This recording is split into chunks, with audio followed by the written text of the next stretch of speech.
Sounds baseball on 94.9 tonight. They take on Jacksonville. It's a AAA affiliate for the Marlins. Pregame show begins at 5:50. First pitch at 6:05 p.m. Sounds baseball on 94.9 presented by 312 Pizza Company. Good stuff from Elliot Friedman, as always.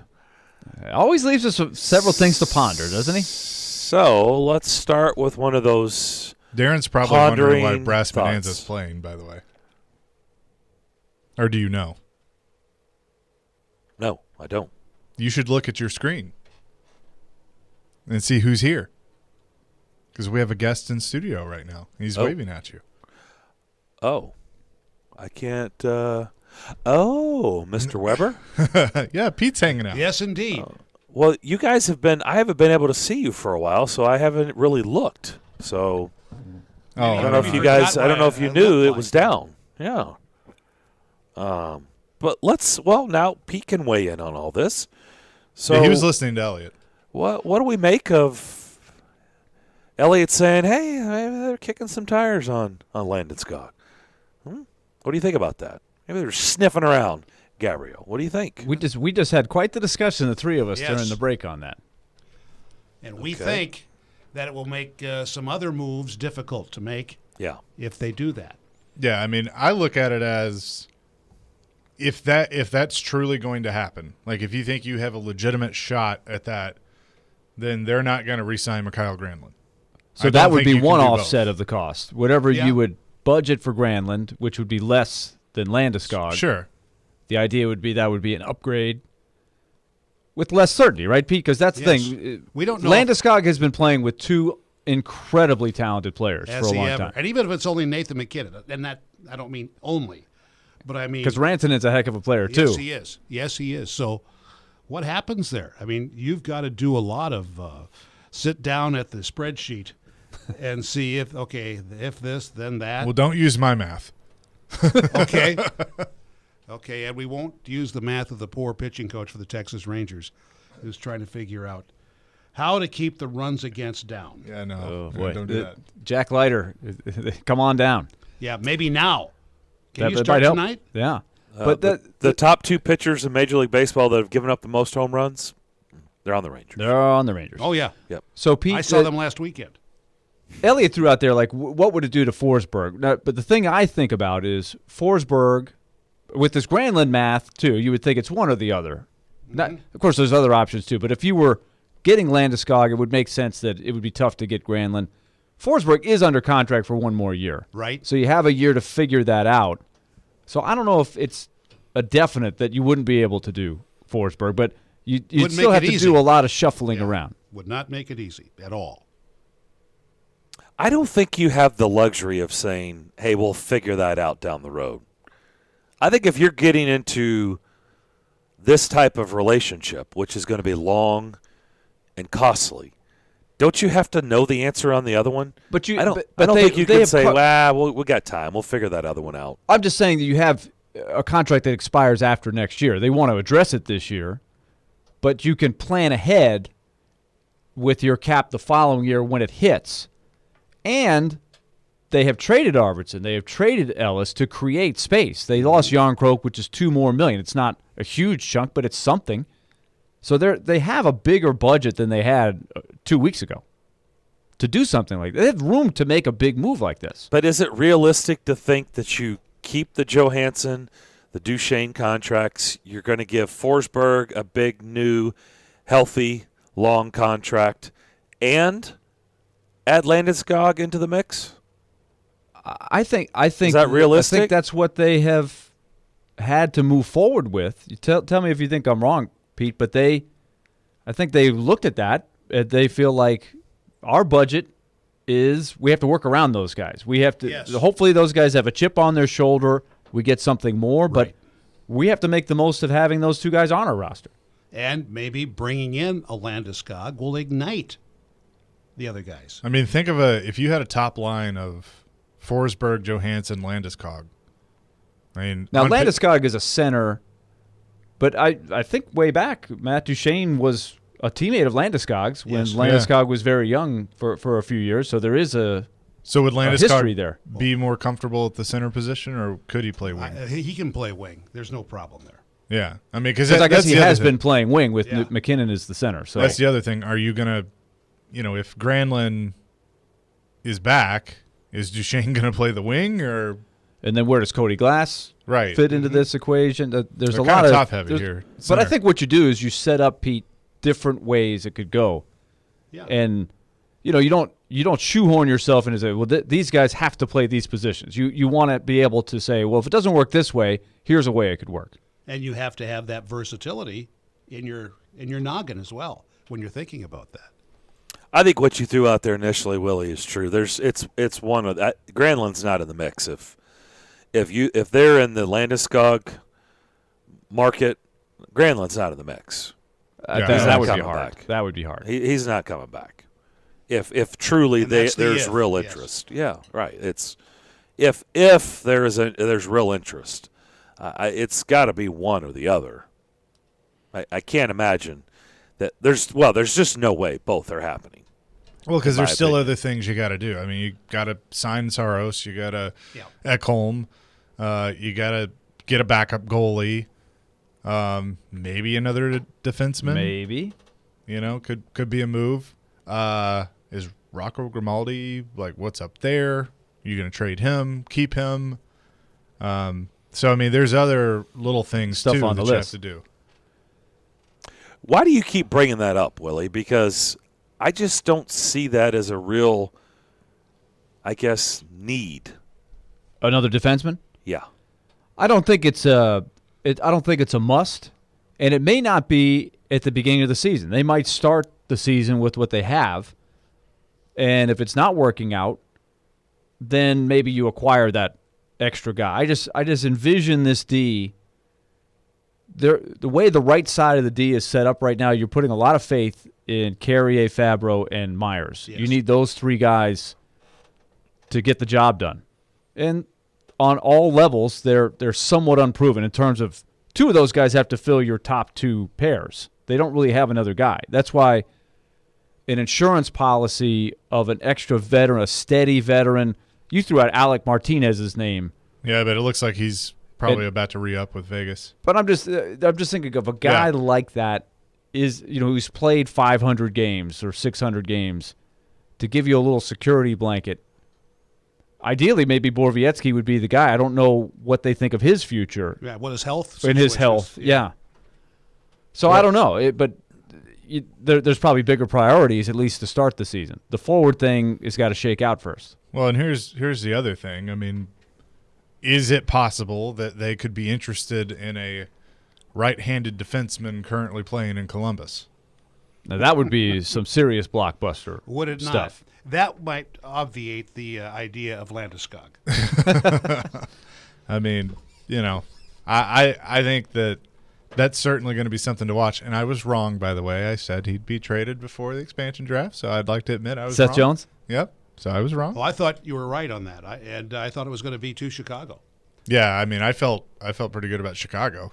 I thought there was a time where you could see Suter and Seth Jones in Chicago, but now it kind of feels like Suter could be reuniting with his first head coach. Elliott brought up a dynamic, too, that I think is worth keeping in mind. That he mentioned the Blues with Tarasenko, and this happened with the Flyers with Gostisbehere. Yeah. They have got to get the money off the books so they can go do what they want to do when free agency starts next week. Mm-hmm. If they want to get into the Landeskog thing, they kind of need to know what the deal is with Tarasenko. Seth Jones, you hear that, Jack Eichel, some of these guys who aren't free agents, but the people would like to move on, they'd like to move forward, Yeah. but you don't want to be taken advantage of. And I think Columbus desperately does want to move on. They want to know what their life looks like and what are they getting for Seth Jones. Mm-hmm. They know he wants to be traded. You know who I think was a really good fit with Columbus was Matt Duchesne. So just take Yeah. that. If you could only pick one, Seth Jones or Landeskog, where are you Ooh. going with that? Wow. Well, Landeskog is a free agent. You don't have to give anything up to get Well, him. Right. Jones, okay, you're I'm going to have to saying give up just- a pretty substantial Or wait. or wait just, a year. Just Or play wait a along year. with the Yeah. game. Let's leave the details out. But I that's mean, a big detail. That's not a who detail. cares That's a about huge the details? detail. Who cares about that? I mean, what you have to Darren, give is up? it 6 or 7 shakes? There it is. It's a big detail. Okay, let's not leave out the details. We understand that Landeskog can be had I can for the right confirm price. It wouldn't Seth matter Jones, if his stomach hurt. Yeah. The next day, that was a bad idea. I enjoyed it. We can laugh about it now. But which one would you take? If you had your druthers, which one would you? Which one would you rather move forward with, Jones or Landeskog? This organization has never had a problem finding defensemen. They've developed them, they've drafted them.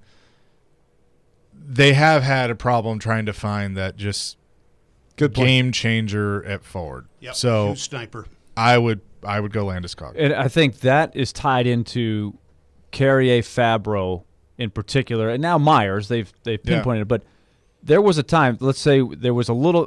We were in this studio. Ryan Suter leaves and goes to Minnesota.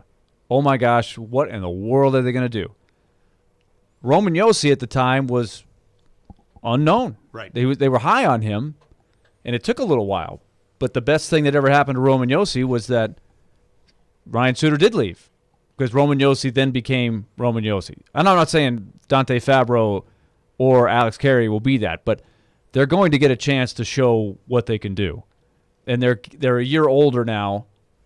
What do they have there? Like we didn't know. There was Ellis a lot of guys we knew Josi nothing about. Ekholm. Yes. Right? For at one time, it took a while, Yes. but they all blossomed.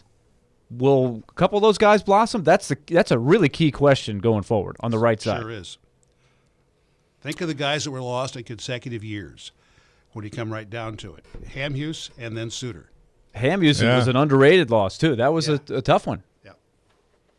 All right, we'll come back and put a bow on Thursday's edition of Darren, Daunic, and Chase. But first, I'm going to talk to you about my friends at Cool Springs MD. Dr. Jeffrey Lodge, the board-certified physician, his wife Daphne, the registered nurse, and their experienced staff would love to help you out. Maybe you've tacked on some unwanted pounds, and you would love to shed those unwanted pounds in the summer months. Well, they certainly can help you in that area. They've got programs and products and people that can get you back on track and headed in the right direction. Rejuvenation. Your appearance should always be important, and it gets tough as we get older. There's no doubt about it. But their staff can talk to you about PRP, hair removal, Botox, and finally hormone therapy. Maybe you've been feeling a little bit off these days, and you're not sure why.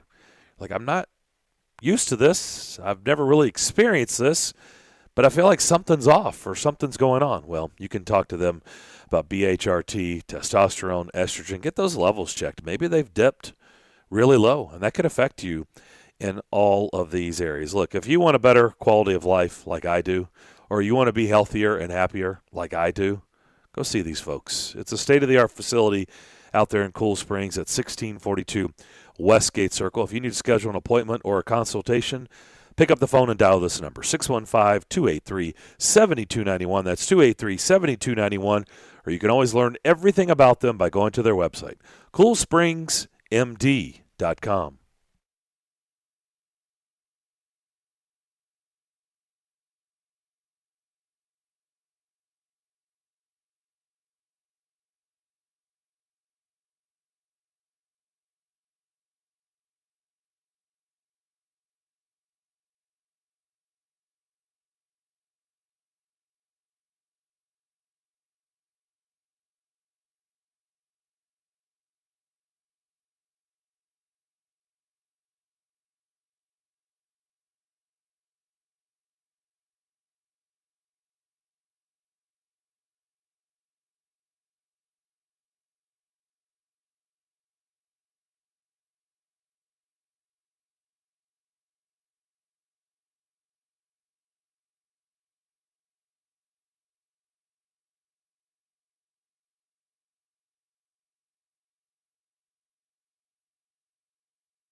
Darren, Daunic, and Chase, ESPN 102.5 The Game.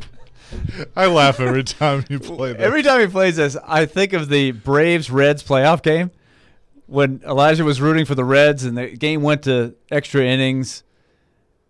And then the Braves finally broke through. It was a real low-scoring game. And then Darren reports that Freddie Freeman got a hit or whatever, and then he starts cranking this song. So Yeah, I remember that. That was funny. Brutal afternoon. Brutal afternoon. Here we get to see a replay of the calling of Calle Yarncroke off last night's stellar The boy expansion Callie. draft. What a presentation that was.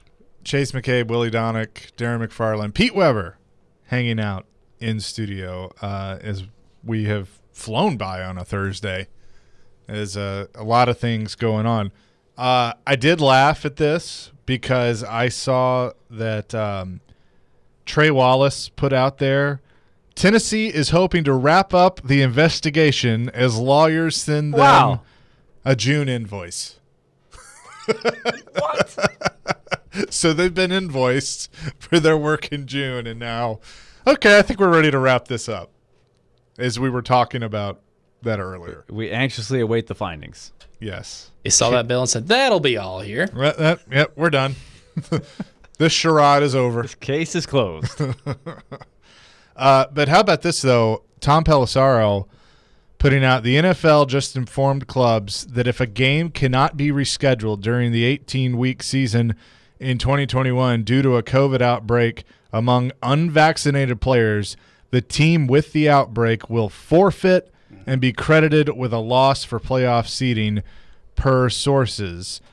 He has posted a screenshot of the memo.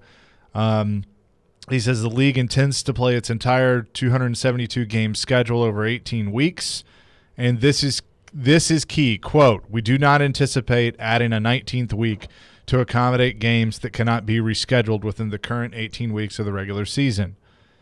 He also says vaccinated individuals who test positive and are asymptomatic can return to duty after 2 negative tests 24 hours apart. Unvaccinated individuals still subject to a mandatory 10-day isolation period. Every club is obligated under the Constitution and bylaws to have its team ready to play at the scheduled time and place. A failure to do so is deemed conduct detrimental. There is no right to postpone a game. That and the NFL's already articulated stance, if a player who is not vaccinated gets ill, he will forfeit whatever time he misses. Yeah, I mean, there's other stuff in here that if a game is canceled, neither team's players will receive their weekly paragraph 5 salary. There could be implications of punishment from the commissioner on certain things. So the NFL is cracking down and basically saying, like, hey, we're moving on and we need everybody to do the right things. I thought Nick Saban laid out everything as to why it's a smart thing. And he covered his bases by saying you don't have to do it. It's an individual choice. But he gave you a lot of buts. But you have to think about what your decision does in the context of how it affects your team. You're playing a team sport. And he said, I've brought in 3 different doctors. I've let everybody know what the information is as clearly as I can. So he's pointing you in a direction. And he said, and my team is 90% vaccinated as a result of how he handled it. I don't think the NFL has gotten – it seems like they've got some work to do there, and this is kind of a strong point people in the direction of you're not going to like this if you don't do it. There's a lot of reasons it would be smart. I hope you come to the right decision. If you don't, that's your choice, but there will be consequences because we as a league have to think about what's best for the league. We don't want games forfeited. We can't juggle the schedule around like we did last year. But who was really surprised when Saban said 90%? Nobody. Not was. at all. You know, everybody he understands the competitive part of this. Yeah, and everybody was. I mean, the vaccination national champions was being floated around. I mean, but nobody was shocked by that. And then you have Mike Leach that gets asked by, it was Blake Topmeyer that asked the question of, you know, are you vaccinated and why did you make that decision? And Mike Leach said, if I was or I wasn't, I wouldn't tell you. So you have some that have taken that stance of Dan Mullen said, I'm not going to get into that. of how many of my players are vaccinated. Well, people will keep asking if you have Coach to up. forfeit a game, or a lot of Right. people can't play. If it's me, I get in front of it. Like I think you say, like, yeah, it's 80% or 90% or whatever. This is where we're at. We're working on it. The doctors are doing their jobs, and you just answer the question. Then you move on. That's what it is. But some Nick coaches have Saban chosen made it a not to do point that. to talk about NC State. Yes, So we're not going to have that happen at our. the commissioner made it a point to talk about NC State. He did. So I mean that right there, I think was a big wake up call for schools of, hey, we're not out of the woods yet. I mean, you're still having some baseball games that have been affected. The Yankees are soldiering through without 6 players right now, Mm-hmm. So and that's complicated because some of them were vaccinated. Yes.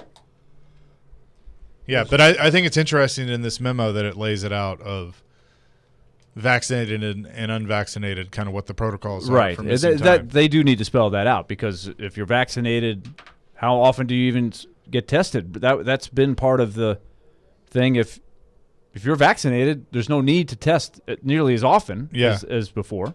Well, my hope is now that the NFL has put this out there and they've laid down what their law is, that you'll see everybody else follow and have – because once you lay it all out and you have the terms and everybody gets it, then I think that certainly helps things because you know what the rules are. So we'll see. Just thought that was interesting, and maybe Tennessee will wrap up their investigation soon. Who knows? We'll have a party when they do. Give us something else to talk about. Yeah, for sure. That's going to do it for this Thursday edition of Darren, Daunic, and Chase. We will be back at it tomorrow to wrap up the week and put people on the list as we usually do on a Friday, but stick around. Stillman and Company, that is next, ESPN 102.5 The Game. Closing time.